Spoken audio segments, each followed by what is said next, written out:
They thought she was just a woman walking her dog through the woods. That was their first mistake. The trail that wound through Gatineau Park in late October was the kind of path that felt forgotten by the rest of the world. Gravel packed hard by decades of hiking boots. Red maple leaves plastered wet against the ground after 2 days of rain. The smell of pine and cold water hanging low in the air. Staff Sergeant Lydia Crane had run this loop 100 times since moving back to the Ottawa Valley after her last deployment. It was her decompression ritual, the thing that kept the nights manageable. 2 kilometers in, one hard climb, then the long flat stretch along the ridge where she could see the river through the trees. She'd do it in silence, boots crunching, and Nova would run loose beside her, nose down, then up, then down again, reading the forest like a map she never got tired of. Nova was a Belgian Malinois, 4 years old, 42 kilograms of muscle, speed, and absolute loyalty to one person on earth. Her coat was a deep fawn along the back, darkening to black across her muzzle, and she moved the way good working dogs always move. Not quite trotting, not quite walking, something between the two that covered ground without wasting energy. There was a thin scar along her left haunch, barely visible now under the fur that had grown back. A reminder of Kandahar, of a night Lydia never talked about. Nova had taken the hit that was meant for a man who didn't even know she was behind him. Since then, they were inseparable. That Tuesday morning, Lydia had parked her truck at the east lot just after 7. The lot had been empty except for a beat-up Silverado that looked like it hadn't moved in a few days. Dried mud on the wheel wells, a cracked side mirror held on with electrical tape. She hadn't thought much of it. People left vehicles overnight sometimes when hikes ran long and weather turned. She clipped Nova's lead out of habit, not because Nova needed it on a trail this quiet, but because the park rules required it within 2 kilometers of the trailhead. Nova tolerated it with the patience of a working dog who understood the difference between duty and freedom. She walked close to Lydia's left leg, matching her stride exactly. They were 20 minutes out when Nova's head came up. Not the slow, curious rise that meant deer. This was sharp, both ears forward, body still. The low, soft exhale through her nose that Lydia had learned years ago meant something that doesn't belong here. Lydia didn't slow her pace. She didn't look around. She did 3 things. She shifted the lead to her left hand, rolled her shoulders back, and let her right hand drop to her side. Casual, relaxed, she kept walking. 2 men were standing on the trail ahead. The bigger one, dark flannel shirt, work boots caked in the same clay as the trailhead lot, had a logging-style hatchet hung from his belt. Not unusual in itself for bush country. The way he was standing was unusual. Feet wide apart, arms crossed, square in the middle of the path like he'd planted himself there, intentionally. The second man was leaning against a birch tree, off to the right, hands in his jacket pockets, eyes tracking Lydia with the slow, appraising look of someone who has already decided how a situation is going to go. There was a third one behind her. She knew without turning around. Nova had angled her body slightly backward the way she did when she was holding awareness of multiple contact points. Lydia had trained with dogs long enough to read them like a second nervous system. Nova was telling her, 3, 1 at 6 o'clock. Closing. Lydia stopped walking. The big man smiled. It wasn't a friendly smile. It was the smile of a man who was used to being the most intimidating thing in any room and wanted you to know it. "Nice dog," he said. "She is," Lydia said. Her voice came out level. That was the training. Not cold, not theatrical, nothing to escalate, just flat, and even like a locked door, Nova sat. Lydia hadn't given a command. Nova had decided on her own that sitting was correct. She was watching the man in the flannel with an expression that was perfectly, unsettlingly calm. "What kind is it?" he asked. His eyes weren't on Nova, they were on Lydia. "Belgian Malinois," she said. "Military working dog." The man's smile shifted slightly. A recalibration, then, He glanced at the second man by the birch. Something passed between them. "You out here alone, does it matter?" Lydia said. The third man had closed to about 8 meters behind her. She could hear his boots on the gravel now. He wasn't trying to be quiet. That meant they weren't particularly worried about being heard or noticed. The park was empty on a Tuesday in October after 2 days of rain. They'd chosen the day and the location, which meant they'd been here before and they'd paid attention to timing. "It might," the big man said. He took a step forward. Nova made no sound. She didn't growl, she didn't show teeth. She simply rose from her sit, smoothly and without urgency, and positioned herself directly in front of Lydia. 12 kilograms of intent, placing itself between the threat and the person it existed to protect. Her dark eyes didn't move from the man's face. "I'd stop there," Lydia said. "Or what?" He laughed, short and dismissive, the kind of laugh that was meant to perform confidence for an audience. "You going to let the dog off the leash?" "I'm going to give you the same warning I'd give anyone," Lydia said. 1. The second man had pushed off the birch tree and was angling toward her left side. The third was now close enough that she could smell cigarette smoke. They'd practiced this, or they thought they had.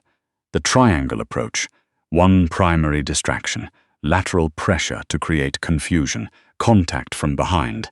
Against most people it probably worked. The big man crouched slightly, reaching toward Nova with the lazy testing movement of someone who expected the animal to flinch back. "Easy, dog," he said, fingers extended. "Easy, don't," Lydia said. "Relax, lady. I just want to. Last warning," she said. Her voice hadn't changed. Same register, same pace. The word warning landed in the space between them with the quiet weight of a door closing. He touched Nova's collar. What happened in the next 12 seconds would have been almost impossible to follow if you hadn't been trained to see it. Lydia dropped the lead and said one word in Dutch, low and flat, and Nova exploded forward. Not the barking, lunging aggression of an untrained animal, but the precise, controlled movement of a dog who had been trained by the Canadian forces as a patrol and apprehension asset. She hit the man's right forearm in a full bite and drove him backward, her body torquing her body weight into the takedown, with the efficiency of something that had trained this scenario 10,000 times. The man from the birch came in fast from the left. He had something in his hand, a length of steel pipe, maybe 40 centimeters. He'd kept it in his jacket. He didn't reach Lydia. She'd already moved. The pivot came from her hips, weight transferring before he could complete the swing, and she caught his wrist at the apex. The moment of maximum reach where a weapon is both most dangerous and most exposed. A joint lock, then controlled leverage down and back. The pipe hit the gravel. He didn't get a second movement in. The third man, the one from behind, stopped. He'd been expecting screaming or running. He'd certainly been expecting something other than watching his two companions hit the ground inside of a heartbeat, while a Belgian Malinois held the big man pinned with the focused authority of a dog who had already done a tour of Afghanistan. Lydia straightened up. She wasn't breathing hard. She looked at him with eyes that were entirely, disconcertingly calm. "On the ground," she said. "Face down, arms out." He went down. People usually did when they ran out of options and someone addressed them with that particular quality of certainty. Nova released on a command and moved back to Lydia's side, sitting to her left, watching the three men with her muzzle level and her ears forward. She didn't make a sound. She didn't need to. Lydia pulled out her phone. She'd been a staff sergeant with the Canadian Special Operations Forces Command for 11 years before transitioning to a civilian role she wasn't permitted to discuss at dinner parties. The work had a different name now, consultant, the paperwork said, but the skills were the same. She had contacts in the RCMP's Serious and Organized Crime Division. She had the number of an OPP inspector she'd worked with twice on interagency operations in Ontario. She called the OPP inspector first. While she waited, she walked a slow perimeter, methodically checking the tree line, the trail in both directions. Nova mirrored her movement, still in working mode, unhurried and thorough. The big man was cradling his forearm. "That dog bit me," he said, with the wounded outrage of someone who had fundamentally misunderstood how the morning was going to go. "You grabbed her collar," Lydia said without looking at him. "That's on you. I'm going to sue." "You're going to lie there quietly," she said, "or I'm going to find this significantly more annoying than I currently do." He lay there quietly. What came next took 3 hours and involved considerably more law enforcement personnel than anyone had anticipated for a Tuesday morning in October. The OPP arrived first, then a second cruiser, then a plain vehicle with federal plates that Lydia recognized from a different context entirely. The 3 men from the trail were processed, cuffed, and placed in separate vehicles. Their names, which she learned later, were not names she recognized. Their records, however, were substantial. The Silverado in the lot, which she had noticed and set aside without thinking, was a different matter altogether. Inspector Don Moreau from the federal unit pulled her aside near the trailhead, away from the OPP officers, and he had that particular expression on his face that meant the information was moving in an uncomfortable direction. "Crane," he said, keeping his voice below the ambient noise of radios and the crunch of other boots. "You know why those men were on that trail?" "I have a theory," she said. Moreau looked at her, then at Nova, who was sitting at Lydia's feet, watching him with alert, dark eyes. "The truck," he said. "The truck," she agreed. The Silverado had been sitting in the lot for 3 days. She'd confirmed this with the park attendant, who kept an informal log of overnight vehicles. 3 days was long enough to transfer something from it, or to it, without drawing attention. Trails were empty in wet October weather. Park staff didn't check the lot closely on weekdays. Someone had been using Gatineau Park as a dead drop point. Cargo, as it would turn out, materials associated with a supply network that RCMP intelligence had been mapping for the better part of 8 months. The 3 men on the trail had been there to collect, and Lydia Crane had walked her dog straight into the middle of it. "Were you running surveillance on this site?" Moreau asked. "No," she said. "I run this trail on Tuesdays." He studied her. "And you made 3 men." "Nova made 3 men," she said. "I confirmed." He looked at the dog again. Nova looked back at him with the same even, unfazed expression she applied to most situations. Her scar caught the morning light. "Afghanistan?" he asked. "Kandahar," Lydia said. She took a round that wasn't hers. Moreau was quiet for a moment. Then, "Seksok?" he asked. "Canadian Special Operations Forces Command," pronounced in the clipped shorthand of people who worked around it. 11 years, she said. He nodded slowly, the way people nodded when a thing they'd half suspected was confirmed. "All right," he said. "I'm going to need a full statement, and you're going to need to not talk to anyone about the cargo specifics." "I know how this works," she said. He almost smiled. "Yeah," he said. "I can see that." The federal warrant that came out of that morning's events was the thread that unraveled a supply chain that had been operating through 4 provinces. The 3 men were charged separately with offenses under the criminal code that would keep their lawyers busy for years. The Silverado was processed by a forensics unit that arrived from Ottawa in a van with no markings. None of this made the news. It rarely does. Lydia drove home in the late afternoon, Nova asleep in the cargo area on the folded blanket she kept there, one leg twitching slightly the way dogs' legs do when they're running in dreams. She thought about what she would have for dinner.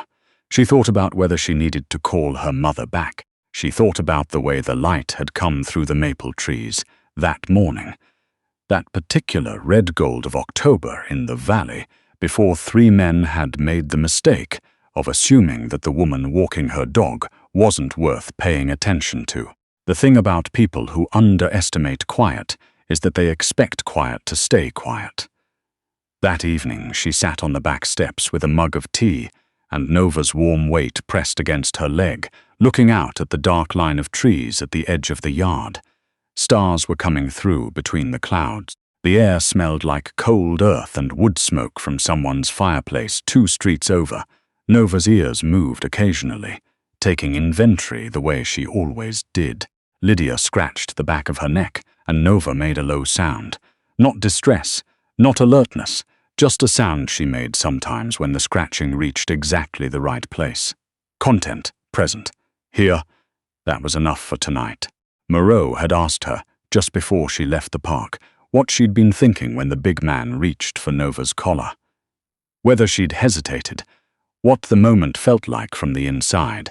She'd considered the question seriously, the way she considered most things. "I wasn't thinking," she said finally. Neither was she. That's the point. He'd written it down. She wasn't sure what he made of it. She finished her tea. Nova shifted and put her head on Lydia's knee, eyes half closed, body finally releasing the last of its working dog attention into something that was just rest. Just two beings at the edge of a quiet yard, at the end of a day that had gone in a direction neither of them had planned. Somewhere in an impound lot in Gatineau, a forensics team in gloves was going through a rusted Silverado. Somewhere in 4 separate holding facilities, 3 men were reconsidering their assumptions about women who walked dogs through empty trails in October. And somewhere on a back step in the Ottawa Valley, Staff Sergeant Lydia Crane, retired consulting, never quite finished, sat quietly in the dark with her dog, the way she did on every Tuesday evening that the world allowed her to. The ghost and her wolf, as one investigator would later write in a file that very few people would ever read, had a way of turning up exactly where they were needed and then disappearing just as cleanly back into the ordinary.